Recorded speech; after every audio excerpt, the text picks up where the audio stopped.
Olá, alunos! Sejam bem-vindos à nossa aula sobre as diferenças no desenvolvimento sexual. Vocês vão ver que essa aula ela se mistura com conceitos já vistos em outras aulas, como a aula de esteroidogênese, amenorreias, malformações mullerianas, mas a gente trouxe essa aula separada aqui para vocês, porque aqui vão aparecer alguns nomes diferentes, alguns conceitos, e isso é para vocês estarem familiarizados com esses nomes e não se assustarem quando aparecerem em alguma questão de prova porventura.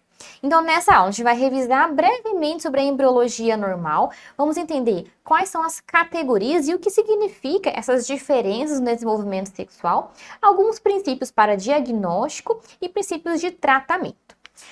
Começando então revisando brevemente sobre a embriologia, pessoal. Então nós temos que lá por volta da sexta, sétima semana de vida intrauterina, nós temos uma gônada que ela é indiferenciada, ou seja, ela tem capacidade de se diferenciar em uma gônada feminina ou uma gônada masculina.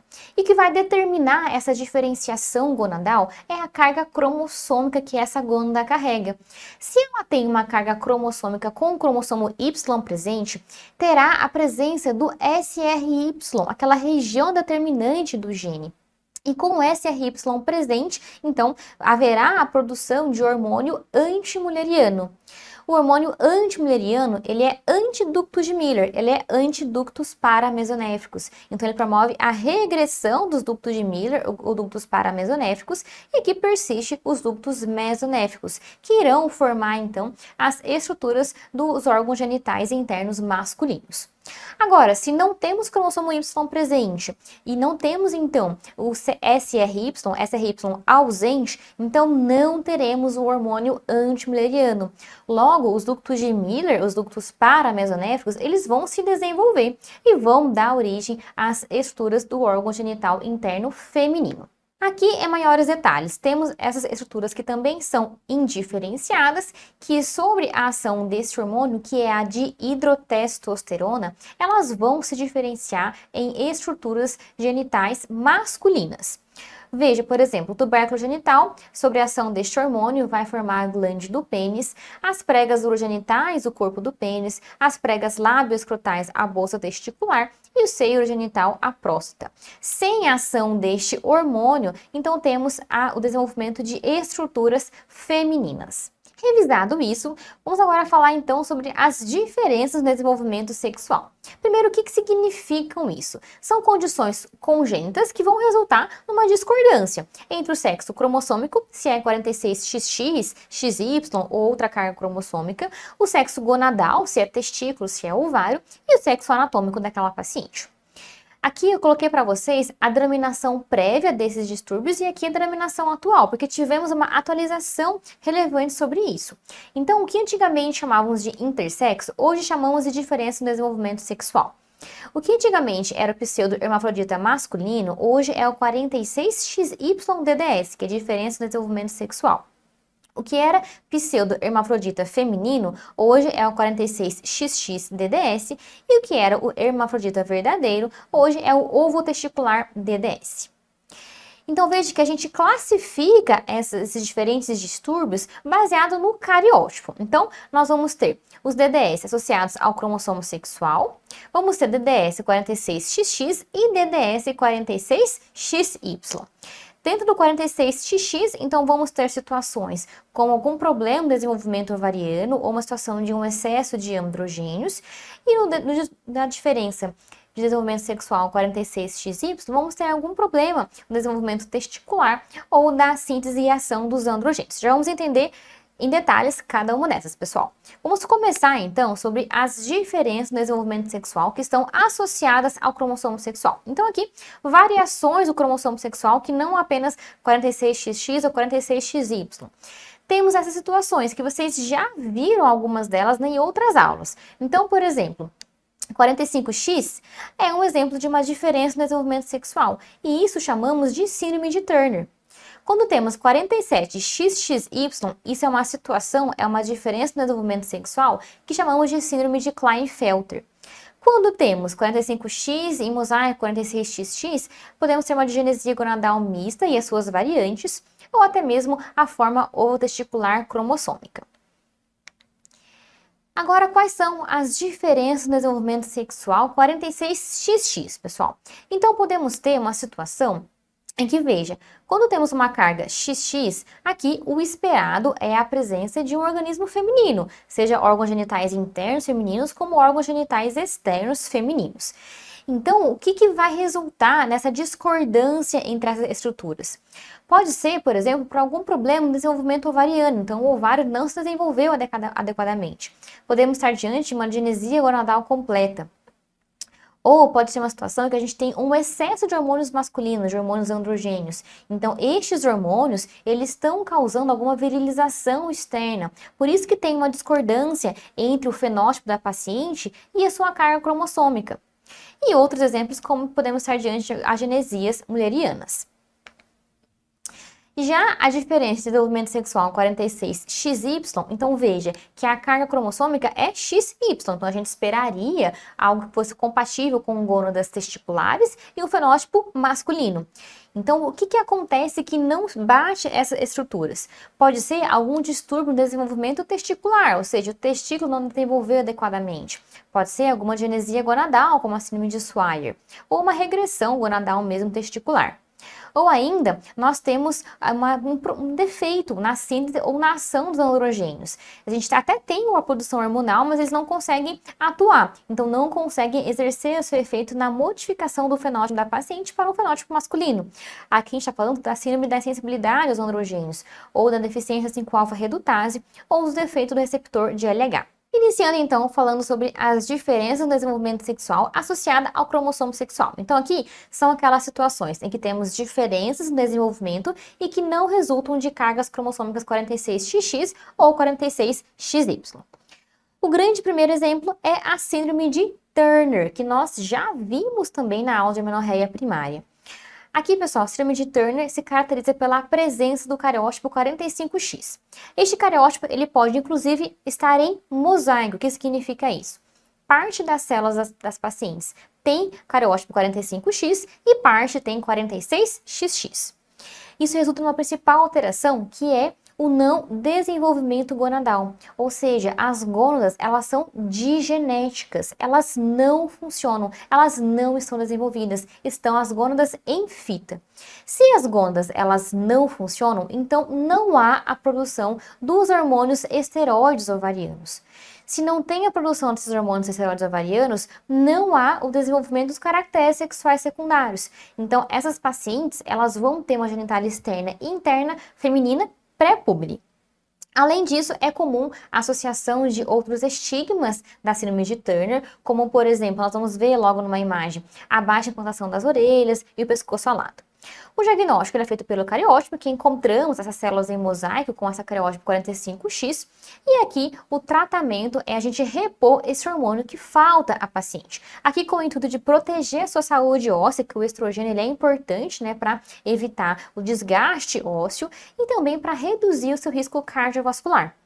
Em relação à estatura, esses pacientes costumam ter baixa estatura, nós podemos considerar o uso de GH exógeno até a puberdade para aumentar a estatura final. Então aqui temos o exemplo de uma paciente com síndrome de Turner, existem alguns estigmas associados com baixa estatura, temos também a implantação baixa das orelhas, pescoço alado, o tórax em forma de escudo, podemos ter malformações cardíacas vasculares, como a coarctação da aorta ou válvula aórtica bicúspide. Também temos anomalias renais aqui envolvidas, ovários em fita, né, as ovários digenéticos, e aqui um aumento da angulação do cotovelo. Um outro exemplo de uma diferença no desenvolvimento sexual que é associada ao cromossomo é a síndrome de Klinefelter. Essa é uma condição em que os pacientes eles apresentam um cariótipo 47XXY. E quais são as características dessa síndrome? Os pacientes apresentam algumas características importantes, como a deficiência da fala, outras habilidades linguísticas. Eles vão ter uma atrofia testicular, então vão se manifestar com hipogonadismo hipergonadotrófico. Os homens são inférteis, e se eles têm a azospermia, e eles geralmente têm uma alta estatura, com braços e pernas longos, também é comum de se observar a ginecomastia.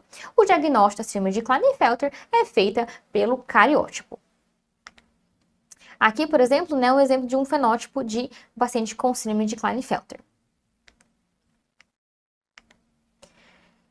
Agora vamos falar sobre as diferenças no desenvolvimento sexual 46XX. Pessoal, o que é mais importante sobre isso para vocês saberem, o que eu vou falar aqui na aula, são as situações em que temos essa carga 46XX, mas a discordância que existe entre a gônada, o fenótipo da paciente, vai se dever a uma situação em que temos uma exposição excessiva aos hormônios androgênicos. Isso é o que mais cai disso, por isso que eu vou focar aqui então nestas condições aqui. Então, nessa situação em que temos um excesso de androgênios em uma paciente com carga 46XX, a sua genitália externa ela vai estar virilizada, masculinizada por conta deste excesso de androgênios.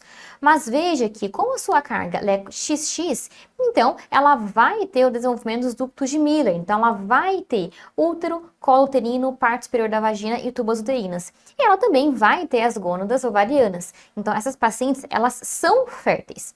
O que ocorre, a discordância é na sua genitália externa, em que ela vai estar virilizada em graus variados. E para a gente avaliar o grau de virilização da genitália externa daquela paciente, nós temos conhecidos esse score de Prader. Ele varia de 0 a 5. O score de Prader 0 significa a genitália feminina não virilizada, normal. Aqui representado temos um score de Prader 1. Temos genitália feminina, tem um aspecto normal, mas o clitóris ele é ligeiramente aumentado. No score de Prader 2, temos já uma clitoromegalia mais evidente. O introito vaginal ele é um pouco mais reduzido, o meato uretral ele é separado e temos uma fusão labial posterior parcial. No caso de um score de Prader 3, o que a gente tem é que esse aspecto aqui do clitóris, ele assume mais, ele lembra mais um falo, ele é mais aumentado, então uma clitoromegalia mais importante. E aqui um seio urogenital único. No score de Prader 4, nós já temos o aspecto do falo grande, e aqui score de Prader 5 é a virilização masculina completa, em que temos a formação peniana, aqui com a uretra peniana, com a abertura uretral, inclusive na ponta, e o escroto de aparência normal, mas a diferença é que é sem a presença de gônadas na bolsa escrotal. Qual é uma condição muito importante, né, que resulta nessa discordância? Pacientes com esse cromossomo 46XX e esses sintomas de virilização. Aqui, pessoal, esse excesso de androgênios, ele pode se dar por anormalidades nas glândulas suprarrenais. E aqui estamos falando de uma causa importante que é a hiperplasia adrenal congênita. Também falamos brevemente sobre isso na aula da esteroidogênese. Vamos rever aqui então sobre isso, e para a gente rever sobre a hiperplasia adrenal congênita, temos que também revisar algumas partes aí da aula da esteroidogênese. Então, pessoal, a hiperplasia adrenal congênita, ela é uma situação em que temos uma deficiência dessa enzima 21-hidroxilase, que é uma enzima que faz parte de etapas importantes da esteroidogênese. Mas vamos não falar da esteroidogênese em si. O que é isso? É uma rede, uma cascata de reações químicas que vão formar os hormônios esteroides. Quem são os hormônios esteroides? Por definição, são hormônios derivados da molécula de colesterol. E estes hormônios esteroides, eles são divididos em 3 grupos, a depender do número de carbonos que cada um deles contém. Por exemplo, chamamos de progestagênios, glicocorticoides e mineralocorticoides, aqueles hormônios esteroides que têm 21 carbonos. Chamamos de androgênios, aqueles que têm 19 carbonos. E estrogênios, aqueles que têm 18 carbonos. Pessoal, a esteroidogênese, a produção de hormônios esteroides, ela acontece em 3 principais lugares. Então, existe uma síntese gonadal, síntese suprarrenal ou adrenal e síntese placentária. E da onde vêm os androgênios, né? Aqui estamos falando de uma situação em que existe excesso de hormônios androgênicos, mas de onde pode vir estes hormônios? Temos aqui representado, né, que cerca de 25% da testosterona circulante, ela é secretada pelos ovários e os outros 25% pelas glândulas suprarrenais. O restante 50% vem de uma conversão periférica aqui da androstenediona. Então, a androstenediona ela é convertida perifericamente em testosterona. Então, veja que temos produção de androgênios tanto em tecidos periféricos, mas também em glândulas suprarrenais e também temos a produção ovariana. Aqui só um detalhe, é que quase 100% dessa forma sulfatada da dehidroepiandrostenediona, ela vem da glândula suprarrenal. E falando então da glândula suprarrenal, Só uma revisão breve, ela é composta de 3 zonas. Temos aqui a zona glomerular, que é onde acontece a produção de mineralocorticoides, a zona fascicular, que é onde há a produção de glicocorticoides, e a zona reticular, aqui representado, que é onde há a produção diária de androstenediona e de hidroepiandrostenediona. E praticamente de toda a forma sulfatada, como a gente viu no slide anterior. Isso a gente está falando na zona do córtex da glândula suprarrenal. A gente temos no córtex a região glomerular, a região fascicular e a região reticular. Não falamos aqui sobre a região da medula da suprarrenal, onde há a produção de outras substâncias. E como acontece então a produção destes hormônios? Quais são as etapas da esteroidogênese? Aqui é aquela visão geral, pessoal. Então vimos que os hormônios esteroides são aqueles hormônios que provêm de uma mesma molécula, a molécula do colesterol. Essa molécula de colesterol, quando ela entra na cascata de reações químicas, ela vai sofrer uma série de reações que vai dar origem, primeiramente, a moléculas de progestagênios. Essas moléculas de progestagênios, elas podem então formar mineralocorticoides ou glicocorticoides ou ainda androgênios. E esses androgênios, eles podem ser convertidos a estrogênios. O que a gente tem, pessoal, é que a via de biossíntese de esteroides, ela é idêntica em todos os tecidos esteroidogênicos. O que vai variar, o que vai diferenciar a distribuição dos produtos em cada região do corpo é o conjunto enzimático que cada órgão possui. Por exemplo, o ovário, ele é deficiente naturalmente da 21-hidroxilase e em 11-beta-hidroxilase. Então, por isso que o ovário ele é incapaz de produzir corticosteroides. A produção de corticosteroides acontece na glândula adrenal. E na adrenal também, por exemplo, nós não temos a enzima aromatase. Então, por isso que não temos essa conversão de androgênios em estrogênios na glândula adrenal. Isso é importante para ter uma visão geral de como que acontece a esteroidogênese. Aqui eu trouxe a visão detalhada, mas não se assustem, pessoal. Aqui é só para ter um entendimento geral. A gente vai focar o nosso estudo aqui no foco da nossa aula, que são as diferenças no desenvolvimento sexual. Então veja que lá no início tem a molécula de colesterol, que é ela que vai dar origem aos hormônios esteroides.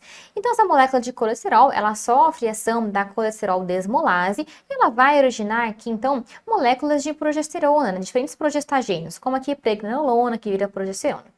Outra série de reações enzimáticas pode culminar no mineralocorticoide, que é a aldosterona, ou ela pode formar um glicocorticoide, como o cortisol, ou ela pode continuar neste lado aqui da reação química e formando esses hormônios androgênios. Esses hormônios, como a androstenediona, que ela é convertida em estrona, ou a testosterona, que é convertida em estradiol. Aqui temos outra enzima importante, que é a que converte a testosterona em dihidrotestosterona. A dihidrotestosterona, ela é um hormônio muito potente masculino que exerce o seu efeito em receptores terminais aí masculinos. E essa enzima que faz a conversão da testosterona em DHT ou dihidrotestosterona é chamada a enzima 5-alfa-redutase. Agora, então, qual é a situação da hiperplasia adrenal congênita? Então, estamos falando daquela diferença no desenvolvimento sexual em que os pacientes apresentam um cariótipo 46XX, só que existe uma discordância entre o seu fenótipo e a sua carga genética por conta de um excesso de androgênios. E aqui uma situação de excesso de androgênios é quando temos problemas na glândula suprarrenal. E um problema que a gente pode ter culmina na hiperplasia adrenal congênita, em que temos uma deficiência da enzima 21-hidroxilase. Então, veja, na situação de deficiência dessa enzima, vai reduzir os níveis de cortisol e de aldosterona. Com a redução destes hormônios por mecanismo de feedback, vai aumentar lá o estímulo central para a produção de ACTH. Esse ACTH, ele vai agir na colesterol desmolase, vai intensificar aqui então, que vai catalisar mais a conversão de colesterol para a pregnenolona para iniciar essa reação. Mas o problema não é esse, né? A reação ela se inicia, mas ela não consegue progredir para esta parte por conta dessa deficiência aqui enzimática. Então, o que acontece? Há um desvio dessa reação para este lado aqui da equação química. Então, veja como a deficiência enzimática acumula os seus produtos que são imediatamente precursores, como aqui a 17-hidroxiprogesterona. Aqui, pessoal, é importante porque a 17-hidroxiprogesterona, ela em níveis elevados, ela serve como diagnóstico diferencial de hiperplasia adenal congênita e de uma outra condição que pode se manifestar como hiperandrogenismo clínico ou laboratorial nas pacientes, que é a síndrome dos ovários policísticos. Na SOP, não temos elevação da 17-hidroxiprogesterona e temos essa elevação na hiperplasia adenal congênita. Então, com a elevação desse precursor, vai aqui, então, desviar mais ainda a reação química para este lado aqui da equação, que é o lado em que tem os hormônios androgênicos, vai aumentar os níveis destes hormônios e resultar na manifestação clínica de hiperandrogenismo. Mas podemos ainda ter outros distúrbios associados ao excesso de androgênios, mas que têm causas não suprarrenais. Então, aqui a gente está falando de exposição materna mesmo a medicamentos, como a própria testosterona ou o danazol. O danazol, ele é um fármaco que ele tem uma fraca atividade androgênica, mas ele tem como mecanismo de ação a inibição da síntese hepática de estrogênio, além de inibir a liberação de LH-FSH, então ele promove um processo de atrofia endometrial. Também temos a noretindrona, que ela é um agente progestagênico, ele é derivado da 19-nortestosterona e ele tem um efeito androgênico e estrogênico. Ou ainda, outra causa não relacionada à suprarrenal para esse excesso de androgênios, podemos ter tumores ovarianos virilizantes, ou o próprio uteoma na gravidez, ou o tumor de célula de Sertoli-Leydig. Bastante coisa, né, pessoal? Vamos colocar em prática para vocês entenderem como que cai esse assunto. Então, pausem o vídeo e deem uma lida. Aqui é uma mulher de 18 anos, que ela tem ciclos menstruais a cada 3 a 4 meses, desde os 14 anos. E o médico falou que ela tem uma hiperplasia virilizante da suprarrenal. E qual foi o exame que possibilitou identificar essa etiologia, pessoal? Então vimos que a hiperplasia adenal congênita, ela é uma forma de causar a virilização nas pacientes com cariótipo 46XX. E aqui, o que caracteriza essa doença é a deficiência da enzima 21-hidroxilase. Por conta dessa deficiência enzimática, então se acumula o seu precursor, que é a 17-hidroxiprogesterona. Então é a dosagem deste precursor que fala, então, o diagnóstico da hiperplasia adenal congênita. Agora, vamos falar da diferença de desenvolvimento sexual 46XY. Então, já falamos daqueles que são relacionados ao cromossomo, aqueles relacionados a 46XX. Agora, vamos falar do 46XY. Aqui temos situações em que o testículo simplesmente ele não se desenvolve, ele é digenético, ou temos situações em que o hormônio masculino ele está presente, mas ele não consegue atuar. Começando sobre o problema em que o testículo ele não se desenvolve. Aqui, distúrbios no desenvolvimento testicular. Estamos falando da síndrome de Swyer, também uma condição que nós vimos na aula de amenorreias. O que é a síndrome de Swyer? Ele é uma causa de uma digenesia gonadal pura, mas a diferença aqui é que o cariótipo ele é 46XY. Então, temos essa gônada, um testículo que não funciona. Pessoal, veja bem, se não funciona, então não temos a produção do hormônio antimülleriano. Então, os ductos de Müller, eles podem se desenvolver, porque o hormônio antimülleriano não está lá atuando. Ou seja, essas pacientes com síndrome de Swyer, elas vão ter desenvolvimento de útero, tubas e terço superior da vagina. Mas como os testículos não funcionam, eles também não produzem a testosterona. Logo, esses pacientes vão ter genitália externa feminina. Uma outra situação que temos é quando o hormônio androgênico ele está presente, mas ele não consegue atuar. Aqui estamos falando da síndrome da insensibilidade aos androgênios, ou síndrome de Morris, também que falamos na aula de amenorreias. Nesta síndrome, os pacientes apresentam cariótipo 46XY e é uma doença recessiva ligada ao cromossomo X, em que os pacientes possuem testículos. Esses testículos produzem hormônios, eles funcionam, só que eles não conseguem atuar. Existe um defeito nos receptores androgênicos, então eles não conseguem exercer a sua ação. Por isso que a sua genitália externa ela é feminina. E como os testículos funcionam, eles produzem hormônio antimülleriano. Então, se produz hormônio antimülleriano, não há desenvolvimento de ductos de Müller. Então, essas pacientes, eles não vão ter útero e tubas uterinas e terço superior da vagina. E por fim, outra situação que temos é a diferença no desenvolvimento sexual, chamada de ovotesticular. O que é isso? Paciente que possui tanto ovários quanto testículos ao mesmo tempo. Aí aqui o cariótipo mais encontrado nessas formas é o 46XX, mas também podemos ter algum mosaicismo 46XX e 46XY. Qual que é o fenótipo das pacientes? Elas têm uma estrutura chamada de ovotestes, em que É uma estrutura que tem tanto células ovarianas quanto células testiculares. Geralmente, essa ovoteste, ela é unilateral. E o outro lado, né, contralateral, ele vai ter ou só um ovário ou só um testículo. Usualmente, também em casos mais raros, pode ter uma ovotestes bilateral. Aí aqui o grau de masculinização ou feminização vai depender da quantidade de hormônio antimileriano ou da quantidade de testosterona que estão presentes. Mas em geral, uma genitália externa que ela é ambígua e submasculinizada. Vamos colocar em prática, pausem o vídeo, deem uma lida. Aqui fala, pode-se afirmar que o indivíduo com diagnóstico de pseudo-hermafroditismo masculino por insensibilidade androgênica completa apresenta respectivamente o seguinte fenótipo, cariótipo e alteração embriológica. Pessoal, quando a gente lê no enunciado esse pseudo-hermafroditismo, parece que confunde tudo, né? Mas calma, vamos entender. Aqui ele já dá pra gente diagnóstico de uma insensibilidade androgênica. Então a gente vai lembrar da síndrome de Morris. O que acontece? Os pacientes possuem cariótipo 46XY. Eles têm então o cromossomo Y, então eles vão ter SRY, vão ter hormônio antimileriano. Se tem hormônio antimileriano, então os ductos de Miller ou ductos paramesonéficos, eles não funcionam.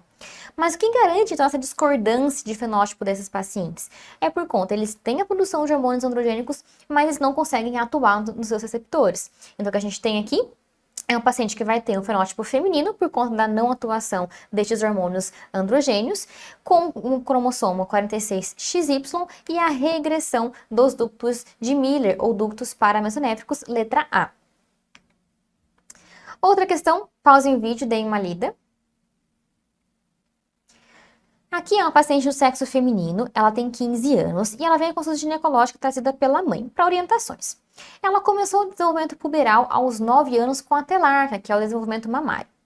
Nega ainda a primeira menstruação.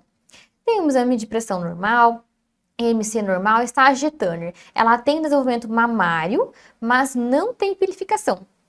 A sua genitália externa, ela é púbre feminina e a sua vaginometria é de 3 centímetros.